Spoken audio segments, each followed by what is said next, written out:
Soul charity gala like a gunshot. For 3 heartbeats, the world stopped. Crystal chandeliers hung motionless above a frozen ballroom. Champagne glasses paused halfway to painted lips. Conversations died mid-word. Even the orchestra seemed to hold its breath. Tae-suk's hand hung in the air, fingers still curved from the impact. His face wore confusion, as if surprised by his own action. Beneath his expensive cufflinks, his wrist trembled. Zarya's head had snapped to the side. A red handprint bloomed across her dark cheek like a violent flower. But when she turned back, her eyes held no tears. No shock. Just a coldness that made the temperature drop 10 degrees. The ballroom held 200 of Seoul's elite. Not one person moved. Zarya's hand shot out with surgical precision. She caught Tae-suk's wrist mid-air, twisted with the efficiency of someone who'd survived worse than ballroom humiliation. The technique was flawless, learned in underground rings where mistakes meant broken bones or death. His arm bent at an unnatural angle. He gasped, then dropped to his knees on the polished marble, his designer suit crumpling like paper. She released him without a word. He collapsed completely, cradling his arm. Still, the ballroom remained frozen. Across the vast space, through the forest of designer gowns and tailored suits, Kang Jae-hoon stood perfectly still. His whiskey glass caught the chandelier light. Inside, a single ice cube melted slowly, the only movement in the entire room. His face revealed nothing. No anger. No surprise. Not even disappointment. But the security guards flanking the exits took an involuntary step backward. They'd worked for him long enough to recognize something far more dangerous than rage. Absolute control. Hyun-chul and Min-woo stood beside their fallen friend, their faces pale beneath expensive haircuts. They'd been laughing 30 seconds ago. Mocking. Testing boundaries they'd convinced themselves existed. Now they understood their mistake. Zarya smoothed her burgundy gown with hands that didn't shake. She didn't look at her husband. Didn't need to. After 3 years of marriage, they communicated in silences that spoke louder than words. The ice cube in Jae-hoon's glass finally dissolved completely. He set the glass down on a passing tray with deliberate care. The soft click of crystal on silver was the only sound in the cavernous space. Then he began walking toward his wife. Not hurrying. Each step measured, purposeful. The crowd parted like water before a shark. What none of them knew, not Tae-suk nursing his twisted arm, not Hyun-chul and Min-woo exchanging nervous glances, not the 200 witnesses holding their breath, was that this slap would cost them everything. Their empires. Their freedom. Their lives as they knew them. Because they'd just made a fatal error. They'd mistaken his wife for his weakness. She was actually his greatest strength. 6 years earlier, Busan. The abandoned warehouse smelled of rust and desperation. 4 young men sat in a circle, sharing a single bowl of ramyeon, passing it between them with the careful equality of people who understood hunger intimately. Kang Jae-hoon was 28, all sharp angles and sharper instincts. Beside him sat Yoon Tae-suk, whose smile could charm money from stones, a skill that had saved them more than once. Lee Hyun-chul sat across from them, already wearing the cheap glasses that made him look intellectual, his mind constantly calculating 3 moves ahead. And Go Min-woo, the enforcer, whose fists spoke the language of Busan's brutal streets. Brothers until death, Tae-suk said, raising the nearly empty bowl like a champagne flute. Until death, they echoed. That night, Tae-suk had talked them out of a confrontation with the Serpent Gang using nothing but words and nerve. The week before, Hyun-chul's plan had netted them enough money to eat for a month. And Min-woo still carried the knife wound he'd taken meant for Jae-hoon, a puckered scar on his ribs he wore like a medal. They carved their palms with the same blade that had wounded Min-woo. Blood dripped onto concrete as they pressed their hands together, mixing their essence into something they believed unbreakable. Brotherhood forged in blood and poverty. They were wrong about the unbreakable part. 2 years ago, Seoul underground. Jae-hoon had built an empire from that Busan warehouse. His 3 brothers rose with him, each finding their place in the organization that now controlled half of Seoul's underground economy. He'd come to the illegal fight ring on business. He left with something far more valuable. Zarya Okoye moved like water and struck like lightning. 3 men surrounded her in the cage, an ambush meant to punish her for winning too many fights, for taking money from the wrong pockets. They expected an easy target. They learned otherwise quickly. She dropped the first with an elbow strike that shattered his nose. The second caught a knee to the solar plexus that left him gasping. The third managed to grab her hair before she spun, used his own momentum against him, and sent him face first into the cage wall. 90 seconds that now controlled half of Seoul's underground economy. He'd come to the illegal fight ring on business. He left with something far more valuable. Zarya Okoye moved like water and struck like lightning. 3 men surrounded her in the cage, an ambush meant to punish her for winning too many fights, for taking money from the wrong pockets. They expected an easy target. They learned otherwise quickly. She dropped the first with an elbow strike that shattered his nose. The second caught a knee to the solar plexus that left him gasping. The third managed to grab her hair before she spun, used his own momentum against him, and sent him face first into the cage wall. 90 seconds. 3 unconscious men. Not a hair out of place in her tight braids. Jae-hoon watched from the shadows as she collected her money without celebration, without even breathing hard. When their eyes met across the blood-stained mat, something shifted in his chest like tectonic plates realigning.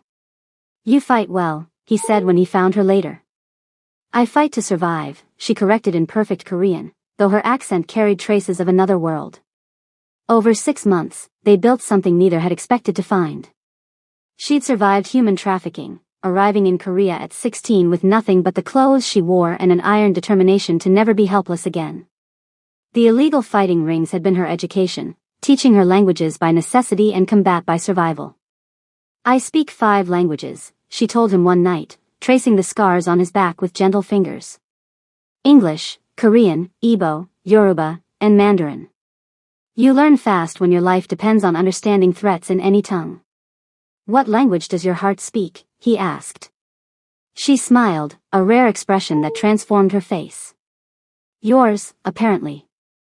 Their wedding was small. Intimate. His 3 brothers stood as groomsmen, smiling for the cameras. But Jae-hoon, who'd spent years reading people's true intentions beneath their masks, caught something in their eyes when they looked at his bride. Not happiness for their brother's joy. Envy. Resentment. Calculation. Tae-suk's smile didn't reach his eyes. Hyun-chul's congratulations felt rehearsed. Min-woo drank too much and made comments about exotic tastes that weren't quite jokes. Zarya noticed too. She always noticed. "They don't like me," she whispered that night. "They don't matter," he replied, pulling her close. But they both knew that was a lie. In their world, everyone mattered. Every alliance. Every threat. Every seed of betrayal, just waiting for the right moment to bloom into something poisonous. Security guards materialized from the shadows, their hands gentle but firm as they escorted Tae-suk toward the exit. He was laughing, a high, nervous sound that echoed wrong in the silent ballroom. Like a man trying to convince himself the tiger hadn't really bared its teeth. "Just a misunderstanding," he called over his shoulder, his voice too loud. "Too much champagne, you know how it is." Hyun-chul and Min-woo flanked him, their hands on his elbows, supporting him as if he were merely drunk rather than terrified. But their heads were close together, whispering urgently. Planning. Always planning. Jae-hoon took Zarya's hand without a word. His touch was gentle where it wrapped around her fingers, but she could feel the tremor of rage running through him like an electrical current. They walked out of the gala together, leaving 200 witnesses to fill the silence with speculation. The car ride home stretched in wordless tension. In their bedroom, Zarya finally spoke. It wasn't the alcohol. She touched her cheek where the redness was already fading. "I saw it in their eyes before he struck. This was calculated. A test." "A test of what?" Jae-hoon's voice was dangerously quiet. "Of you. Of us. They wanted to see if I've made you weak." She met his eyes in the mirror. "They wanted to see what you'd do." He turned away, jaw tight. "They're idiots, but they're my brothers. They'd never. Wouldn't they?" She caught his arm. Jae-hoon, I've survived by reading people. Those men don't see me as your wife. They see me as the thing that changed you. And they resent it. You're wrong. But his voice carried no conviction. 2 weeks later, she learned she was right. The door exploded inward at 4 in the morning. Zarya jolted awake to flashlight beams cutting through darkness and shouted commands in Korean. Her hand instinctively reached for Jae-hoon, but he was already being dragged from their bed by 3 officers in tactical gear. Kang Jae-hoon, you're under arrest for the murder of Judge Park Sung-min. The words hit like physical blows. Judge Park, the reformer, the incorruptible voice against organized crime. Found dead 3 days ago in his home office. That's impossible, Zarya said, finding her voice. He was here that night, with me. We have evidence, ma'am. Please step aside. They produced an evidence bag containing a knife. Custom-made, distinctive handle. She recognized it immediately, from Jae-hoon's collection in his study. The one that had been missing for 2 weeks. Fingerprints match, the lead detective said, almost apologetically. CCTV footage places him at the scene. We have a witness. Jae-hoon's eyes found hers across the chaos of their ransacked bedroom.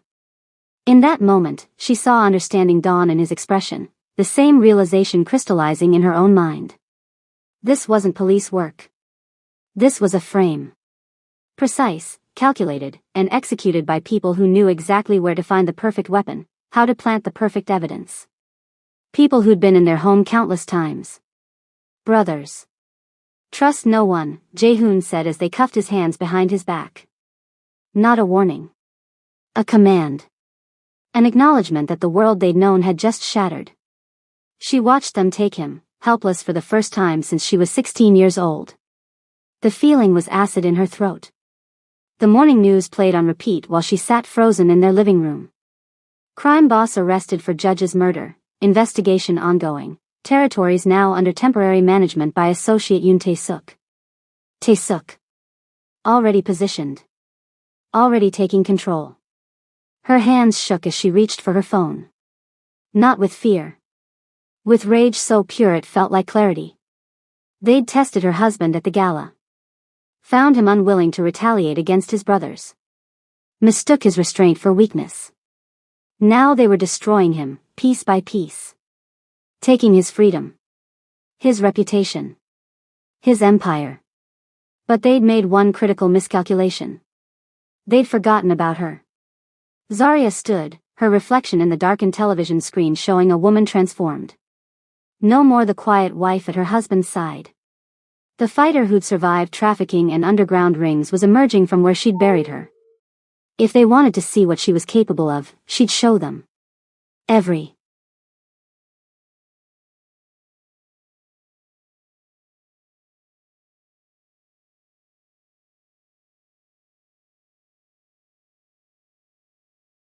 single things. Week 1. The prison transport van delivered Jae-hoon to Cheongsong, a facility notorious for being controlled by the very gangs he'd spent years competing against. Not an accident. Another piece of the frame. His first meal arrived on a plastic tray. Rice, soup, kimchi. Institutional and unremarkable. But Jae-hoon hadn't survived Busan's streets by trusting the obvious. He studied the food, noting the slight discoloration in the soup, the faint chemical smell beneath the fermented vegetables. The rat was easy to find, prisons always had them. He fed the soup through the bars of his cell. 3 minutes later, the animal convulsed and died. Word spread fast. The first assassination attempt had failed. Week 3. The shower attack came at dawn. 5 men, shanks fashioned from metal and broken concrete. They thought the water's noise would cover the violence. They were wrong about many things. Jae-hoon moved like water himself, using the confined space to his advantage. He broke the first attacker's arm against the tile wall. Dislocated the second's shoulder with a strike that echoed off concrete. The third he dropped with precision to the solar plexus that left the man unable to breathe.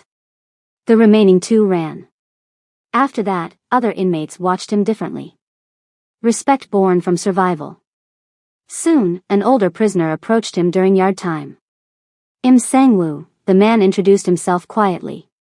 Former National Intelligence Service. Framed for crimes I didn't commit.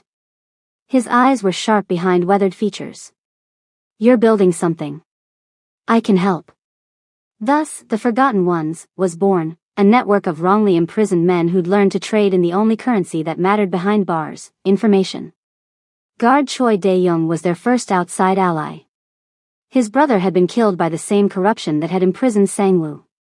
He brought them news, moved messages, kept them alive when other guards looked away. Outside, week 2. Zarya's heels clicked against marble as she entered attorney Kim Min-seo's office. The lawyer's expression told her everything before she spoke. The evidence is airtight, Kim said, spreading documents across her desk. Fingerprints, footage, witness testimony. Unless we can prove fabrication. Then we prove it. Zarya leaned forward. Show me everything. She studied the CCTV footage frame by frame, her mind working like the fighter she'd been. There, a glitch in the timestamp. Barely noticeable unless you were looking. The footage had been edited. She needed help. The kind that operated outside legal boundaries. Han Ji-woo, ghost in the hacking community, was 19 and brilliant. 2 years ago, Jae-hoon had cleared his gambling debt and saved him from breaking. The debt of honor was real. I need you to find something that doesn't want to be found, Zarya told him. Ghost's fingers flew across keyboards, diving into digital shadows. 3 days later, he surfaced with gold. The witness, Park Il-sung, had received $200,000 from a shell company. Ghost traced it through 6 layers of protection back to offshore accounts bearing Hyunchol's digital fingerprints. Week 5. 3 men arrived at her door at midnight. Tae-suk's message was clear, leave Seoul or be removed. Zarya let them in. 7 minutes later, all 3 were unconscious on her floor. Krav Maga for the first, brutal efficiency learned in rings where mercy meant death. Muay Thai for the second, elbows and knees in combinations that left no room for defense. The third she simply disarmed and disabled with techniques that proved she'd never stopped being dangerous. She photographed them, sent the image to Tae-suk with 5 words, tell him I'm not leaving. Week 7. The prison visitation room was all harsh light and plexiglass. Zarya pressed her palm against the barrier. Jae-hoon matched it from the other side, their wedding rings aligned through the glass. The flowers are blooming early this year, she said carefully. Their code. She'd found evidence. The investigation was bearing fruit. Be careful with thorns, he replied. Watch for danger. I'll prove you're innocent, she said in English, abandoning code for raw truth. His lips moved silently, I know you will. Week 8. Ghost's deepest dive uncovered the nightmare beneath the frame. Email chains deleted but not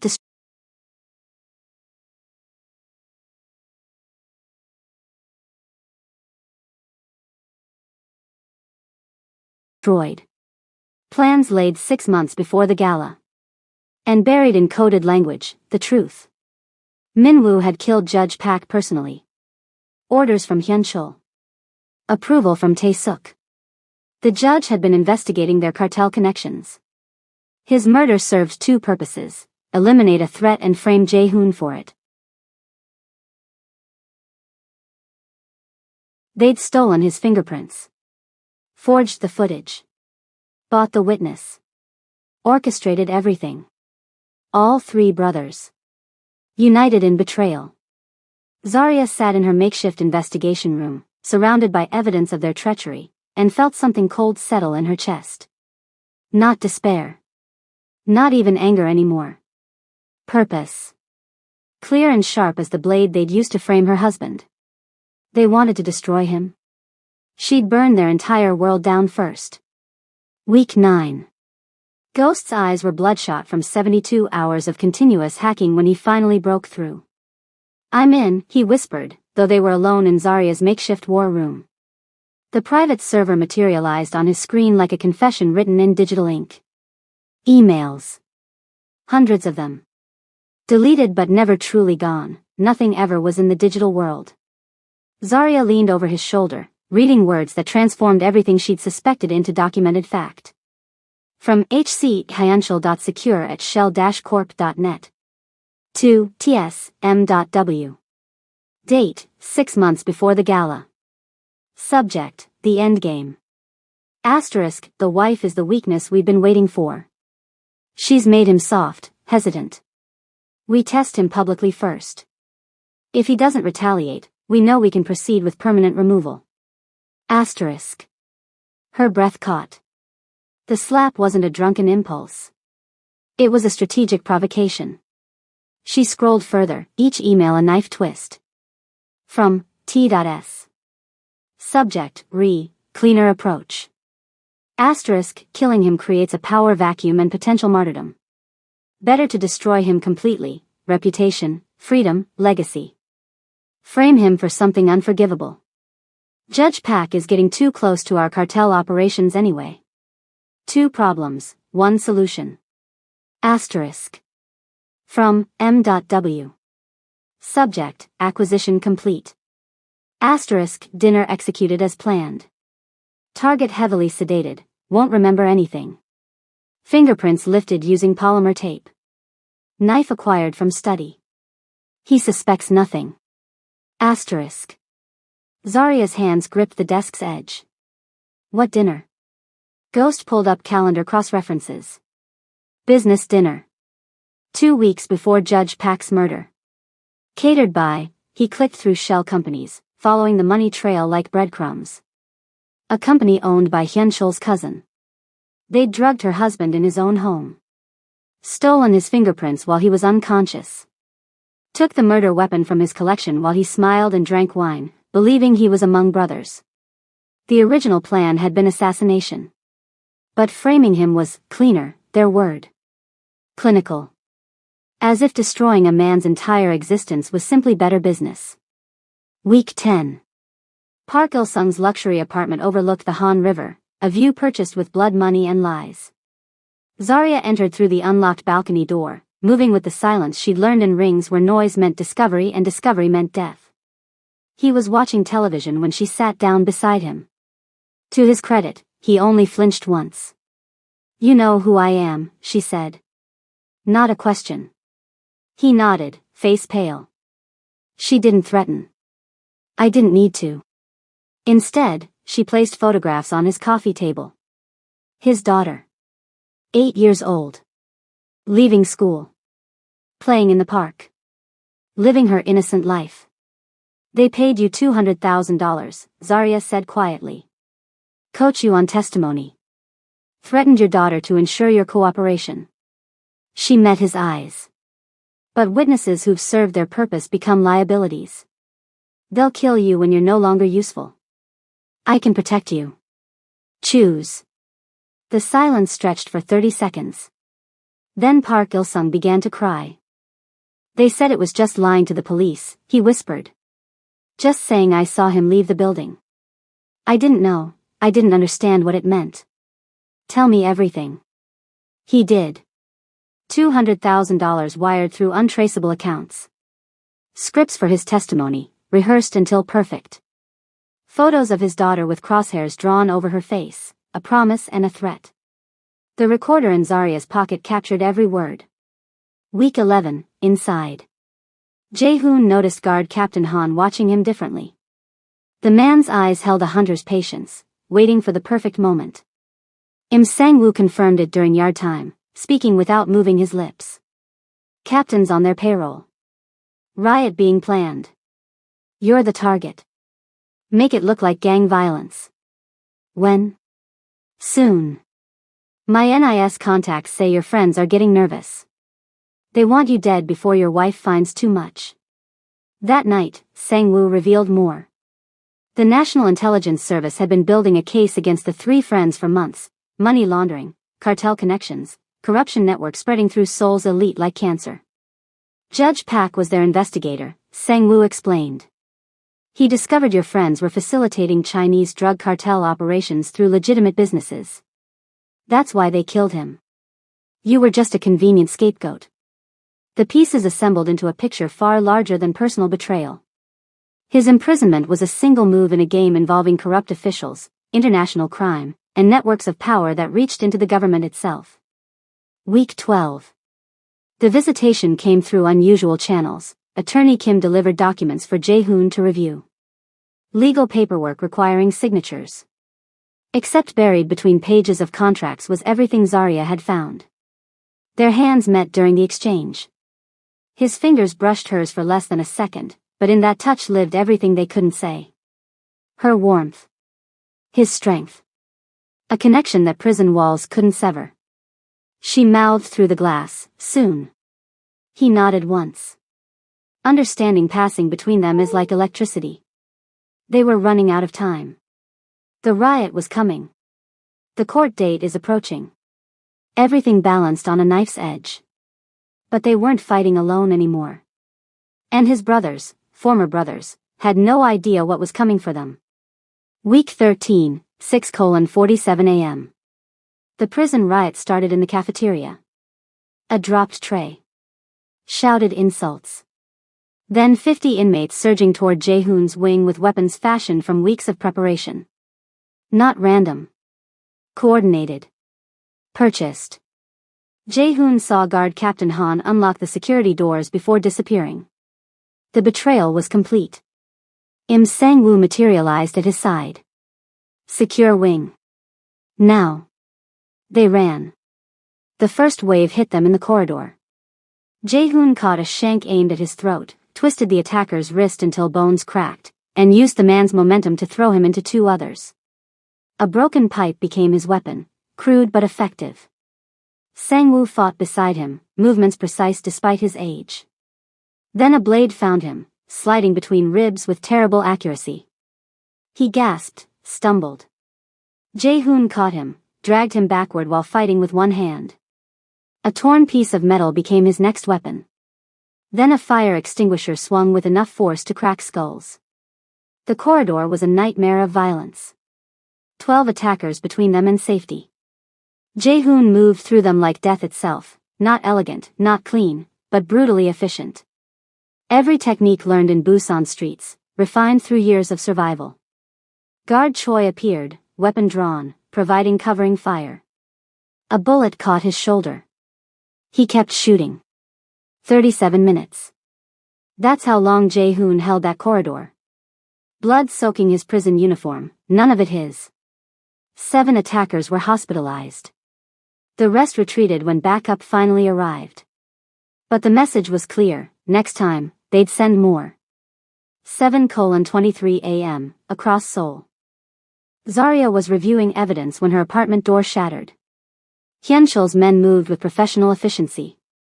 They found Ghost in his makeshift tech station, fingers still flying across keyboards trying to upload backup files. They destroyed everything. Smashed servers with hammers. Burned hard drives. Stole equipment. And took Ghost, unconscious from a blow to the head, into a van that disappeared into morning traffic. The digital evidence, months of work, was gone. 9:15 a.m. Park Il-sung's body was discovered hanging in his apartment. Suicide, the police report would say. The confession recording had been on Ghost's primary server. Also destroyed. 11:30 a.m. Attorney Kim's office felt like a funeral. The court date's been moved up. 4 days. The lawyer's hands trembled as she poured tea neither of them would drink. Without the witness, without digital evidence, we have nothing. I'm sorry, Zarya. There's no case. Zarya sat motionless, the words washing over her like water over stone. 2:47 p.m. Minwoo entered her apartment through the door she deliberately left unlocked. He wanted this confrontation. She'd give it to him. You're impressive, he said, settling into Jae-hoon's chair like he belonged there. Most women would have run by now. But you've lost. He placed an envelope on the table. $5 million. Disappear. Start over somewhere he'll never find you. No. He smiled, pulled out his phone, and showed her photos. The prison riot. Jae-hoon covered in blood, fighting through a corridor of bodies. Sang-woo bleeding. Guard Choi shot. Your husband barely survived today, Minwoo said softly. Next time, he won't. We can keep sending waves until one succeeds. Or, he tapped the envelope. You take the money. Vanish. We'll make his prison time comfortable. Everyone lives. Except for justice. Justice? He laughed. Justice is whatever the powerful decide it is. Your husband understood that once. Before you made him soft. He stood, moved toward the door. Think about it. You have until tomorrow. After he left, Zarya sat in the gathering darkness. The apartment felt haunted by everything they'd built together. Wedding photos. Shared meals. Quiet mornings. A life that 3 men had decided to erase. She looked at their wedding photo, her in white, him smiling without the weight of betrayal in his eyes.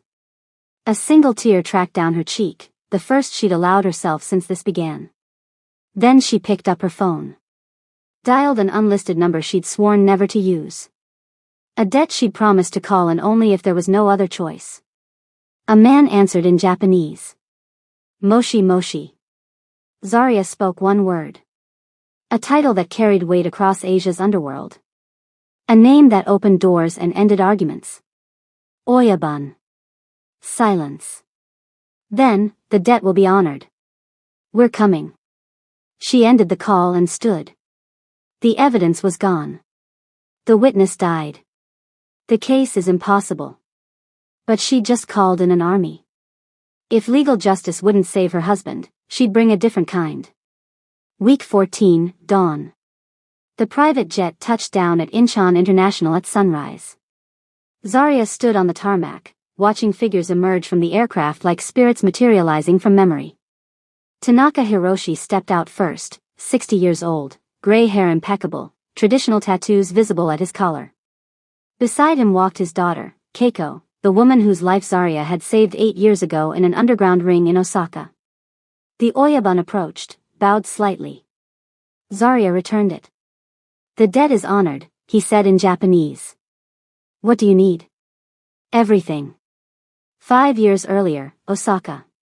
The flashback hit Zarya as she watched the Tanaka family's team assemble. She'd been fighting in Japan's underground circuits, running from her past, when she witnessed 3 men dragging a young woman into an alley. Keiko Tanaka, drunk and separated from her security. The men had Yakuza tattoos. They should have been untouchable. Zarya had broken 2 of them permanently. Saved Keiko. Refused payment. My father will want to repay this, Keiko had said. Tell him I hope I never need to collect. Now she has. The reconstruction begins. The Tanaka family brought resources that made Ghost's operation look amateur. A digital forensics expert named Yamamoto rebuilt what had been destroyed, diving into backup servers the traders never knew existed, cloud storage, mirror sites, redundant systems hidden in code. The deleted emails reappeared like ghosts returning to haunt their killers. A private investigator, former Tokyo Metropolitan Police, found what prosecutors had missed. Judge Pak had been thorough. Paranoid. He'd kept backup files of his investigation in a safety deposit box under his wife's maiden name. The box contained everything: financial records proving the 3 friends' cartel connections, witness statements, transaction histories. Proof that couldn't be destroyed because they'd never known it existed. The forensic team Tanaka brought examined the murder weapon with technology Seoul's police couldn't access.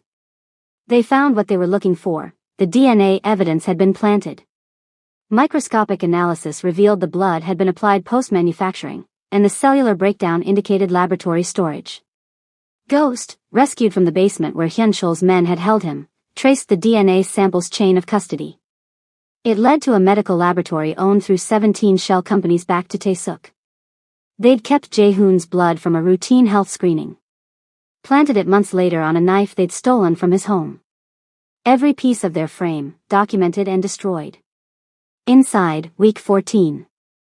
Im Sang-woo's NIS contacts finally moved. 2 agents in dark suits appeared in the prison yard, speaking in tones that carried authority beyond their physical presence. We can get you out today, the senior agent said. Testify against the corruption network. Immediate release, protection, new identity if needed. Jae-hoon studied them. I won't accept freedom that looks like a deal. I want exoneration. That takes time. Then I'll wait. He leaned forward. But I'll give you something better than my testimony. I'll give you everyone. Through the forgotten ones, he'd spent months mapping the corruption networks. Every prisoner had stories. Every guard had seen things. Information flowed through prisons like water, and Jae-hoon had built dams to collect it all. He named names: Guard Captain Han, Warden Cho, 3 prosecutors who'd buried evidence, the police captain who'd coordinated the arrest.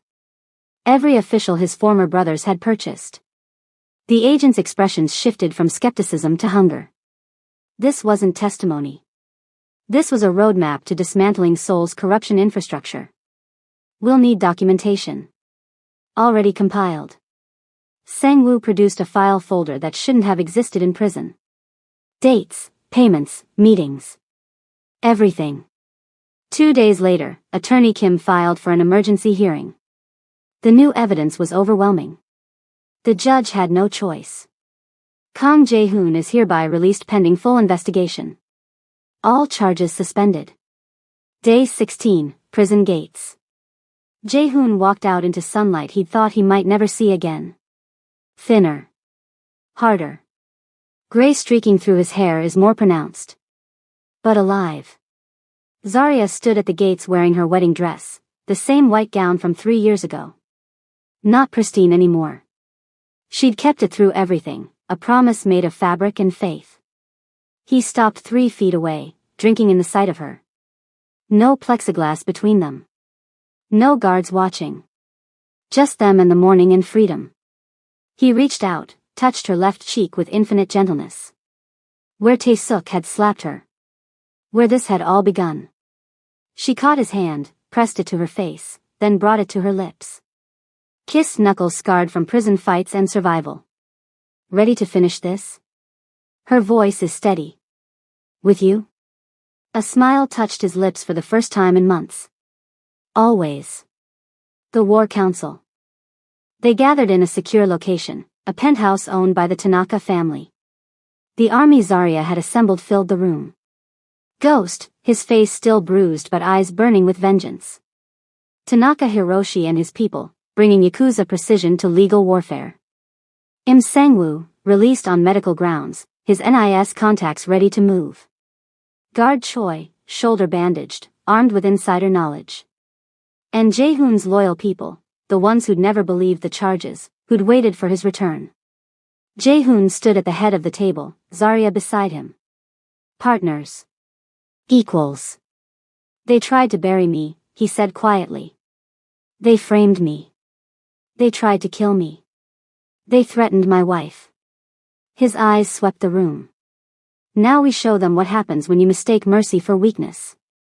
The plan was elegant in its brutality, legal destruction and street justice, perfectly coordinated.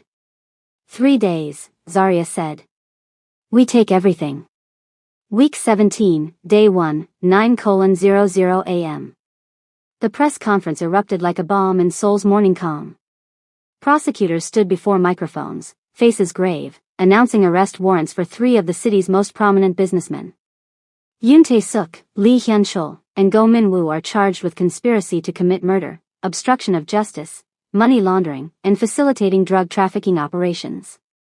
The evidence displayed behind them told the story: emails plotting murder, financial records tracing cartel money, Judge Park's hidden investigation files, forensic proof of the frame. The media descended like locusts. The 3 who tried to bury a king screamed the afternoon headlines. Their lawyers scrambled, but the case was airtight. Every loophole closed. Every escape route was blocked. Day 1-3, Financial Apocalypse. Ghost worked from the Tanaka penthouse, fingers dancing across keyboards with surgical precision. Beside him, Yamamoto coordinated with Tokyo, freezing accounts across 3 countries simultaneously. Shell companies collapsed like dominoes. Offshore accounts locked. Legitimate businesses revealed as cartel fronts. Partners fled. Investors panicked. Stock prices nosedived. Tae-suk's real estate empire, built on laundered drug money, seized by authorities. Hyunchul's tech companies are exposed as cryptocurrency laundering operations. Minwoo's security firms were revealed as enforcement arms for the cartel. By day 3, their combined net worth had evaporated. Billions became millions, became nothing. Properties auctioned. Assets frozen. Empires reduced to bankruptcy filings. They'd built everything on corruption.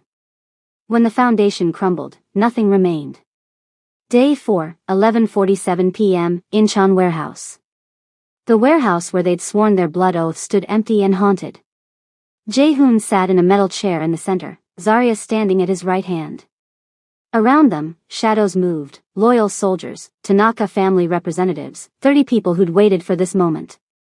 The 3 former friends arrived in a luxury car, believing they were meeting intermediaries to negotiate. Maybe buy their way out. Money always worked before. The car doors opened. They stepped into the warehouse. And saw him. Tae-suk stopped walking, face draining of color. Hyunchul's confident stride faltered. Minwoo's hand instinctively moved toward a weapon that wasn't there. Security had confiscated everything at the perimeter. Brother, Tae-suk started. Don't. Jae-hoon's voice cut like a blade. Brothers don't frame each other for murder. Brothers don't try to kill each other in prison riots. Don't you dare use that word. We can fix this, Hyunchul tried, his strategic mind still calculating angles. We built this city together. The charges are true. Every single one. Zarya stepped forward, and all 3 flinched. You slapped me, thinking I was his weakness. You framed him, thinking I was too soft to fight back. Her smile was as cold as winter. You forgot something important. Jae-hoon stood, took her hand. She is not my weakness. She is my strength. My partner. My equal. And you underestimated both of us. A massive screen flickered to life behind them. Emails. Financial records. Videos of meetings. Payments. Murders. Every crime is documented and time-stamped. Their faces on the screen, plotting. Planning. Betraying. Minwoo snapped. He lunged at Jae-hoon with a roar of rage and desperation. Zarya intercepted him. 4 moves. Precise. Brutal. Efficient. She caught his arm, twisted, and used his momentum against him. His shoulder dislocated with an audible pop. He screamed, dropped to his knees. That's for the slap, she said calmly, releasing him. Jae-hoon looked down at the 3 men who'd once been brothers. Tae-suk was crying. Hyunchul's calculating eyes finally showed fear. Minwoo cradled his ruined shoulder. Police are outside, Jae-hoon said quietly. You have 2 choices. Walk out and face justice with whatever dignity you have left. Or be carried out after I let my people express their disappointment. Tae-suk broke completely, sobbing. Hyunchul tried to run. Loyal soldiers blocked every exit. Minwoo spat blood, managed to speak through his pain. You become weak. You let a woman. Jae-hoon's fist broke his jaw before he finished the sentence. The sound echoed through the warehouse like a gunshot. Minwoo collapsed, unconscious. Finish that sentence in prison, Jae-hoon said to his broken form. Police entered on cue, tactical units surrounding the warehouse. 3 sets of handcuffs. 3 men who tried to bury a king and found themselves buried instead. As they were led away, Tae-suk weeping, Hyunchul silent, Minwoo barely conscious, Jae-hoon spoke one final time. You slapped my wife. You stole my freedom. Now you lose everything. His arm wrapped around Zarya's waist. We're even. The warehouse doors closed behind the police. Silence settled like dust. Justice, finally, had been served. 3 months later, Seoul Central Court. The verdicts came down like thunder. Yoon Tae-suk, 25 years for conspiracy to commit murder, fraud, and obstruction of justice. His charming smile had vanished somewhere between arrest and sentencing. He'd aged a decade in 3 months. Lee Hyun-chul, 30 years. The additional cartel charges, facilitating drug trafficking operations across 3 countries, had sealed his fate. His calculated mind had found no escape route from the evidence Zarya and the Tanaka family had assembled.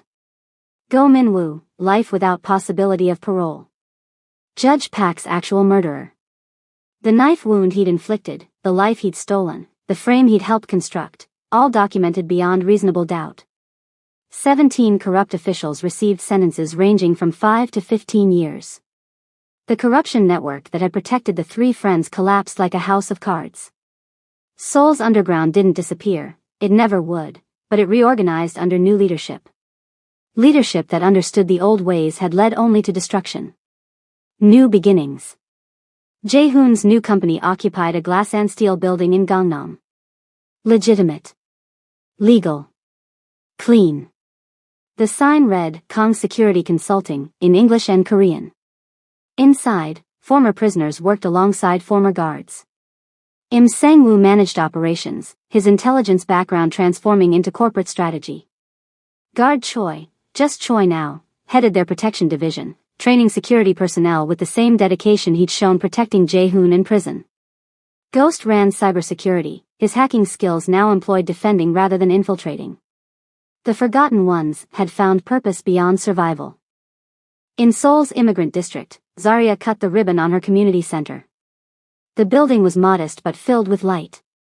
Self-defense classes ran 3 evenings a week, taught by a woman who'd survived trafficking and underground rings. Legal aid services operated on the first floor, funded by Jae-hoon's legitimate businesses and generous donations from the Tanaka family. Women came speaking dozens of languages. They learned to fight. To understand their rights. To believe they deserved safety. Zarya stood in the doorway watching a young Nigerian girl, no older than she'd been when she arrived in Korea, execute a perfect defensive combination. The instructor praised her form. Full circle. From survivor to teacher. From victim to advocate. That evening, their home. The kitchen smelled of jollof rice and kimchi, a fusion that represented their marriage perfectly. Jae-hoon chopped vegetables while Zarya stirred the pot, their movements synchronized from years of partnership. Do you regret it? He asked quietly. Marrying into this life? Everything that came after? She turned to face him, ladle in hand. I regret nothing. We survived because we trusted each other. Because we fought together. He set down the knife, crossed to her, touched her cheek with infinite gentleness. The same cheek Tae-suk had struck. The same gesture he'd made the day he walked out of prison. They tried to break us. She smiled, leaning into his touch. They made us unbreakable. The kiss was tender. Not passionate urgency but deep, abiding love. The kind built through shared trauma and mutual salvation. Through prison visits and investigations. Through danger and triumph. The kind that lasted. 6 months later, press conference ***. Former crime boss becomes advocate for prison reform ran the headline across every news channel. Jae-hoon sat before microphones, composed and articulate. I learned more about justice inside those walls than I did running an empire outside them. Real power isn't control. It's helping others find their own strength. It's building something that lasts beyond fear. In the audience, Zarya watched with pride evident in her smile. 1 year after the Warehouse, Royal Seoul Charity Gala. Full circle again. The same ballroom where it had all begun. Zarya wore midnight blue tonight, elegant and regal.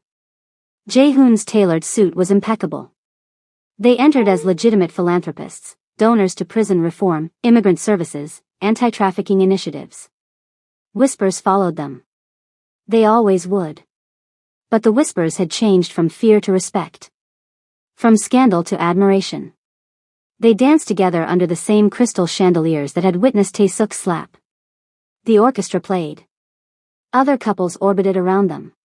A young businessman, new to Seoul, leaned toward an older woman. Who are they? The woman, a society matriarch who remembered everything, smiled knowingly. That's Kang Jae-hoon and his wife Zarya. He was once a king of the underworld, they say. But she? The woman's eyes followed Zarya's graceful movement. She's the queen who saved his kingdom. Around the ballroom's edges stood their people. Ghost in an uncomfortable suit, scanning for cyber threats out of habit. Im Sangwoo deep in conversation with legitimate business partners. Choi watched the room with professional awareness. Others who'd been forgotten but now thrived. The camera pulled back, capturing the scene like a painting. At its center, Zarya and Jaehoon danced, their hands intertwined. Wedding bands caught the chandelier light, platinum symbols of promises kept through fire.